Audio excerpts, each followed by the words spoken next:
So considering that inheritance, that we have God, and He is our ultimate inheritance.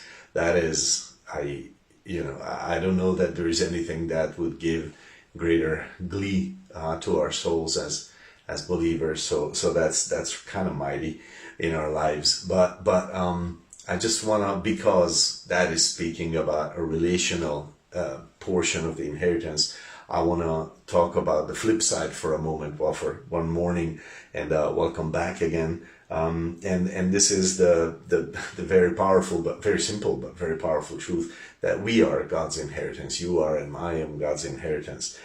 Because we have been talking about how our inheritance is, is that we are getting something from Him.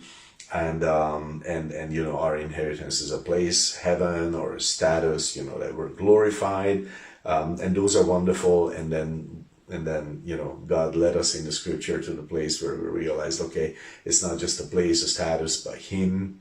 And then the other side of that, and Paul does say this, that we are, that we are God's own inheritance, and He finds in us, in His people, His own inheritance. Okay, Ephesians 1:18.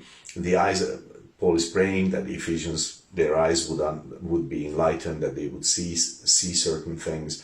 The eyes of your understanding being enlightened, that you may know what is the hope of His calling, and what the riches of the glory of His inheritance in the saints. Okay, so God has an inheritance in the saints, a glorious inheritance in the saints.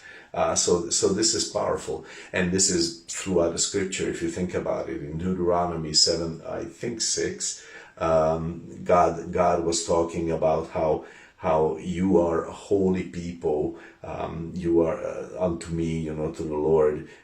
God has chosen you as a special possession unto Himself, an inheritance. God has chosen you for this, and this is in the Old Testament. And now through Christ, the church, all believers, are also God's prized inheritance. When He paid on that cross, He invested a huge price and paid a huge price, the blood of His Son.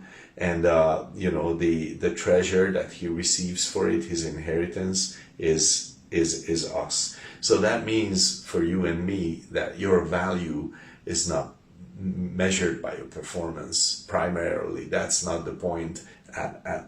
Fundamentally, your value is established on the fact that the Father has given us as a gift to the Son, and as a cherished possession.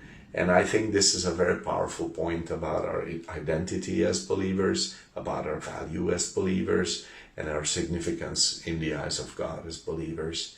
I trust that is a good thing to chew on in your meditation. God bless you.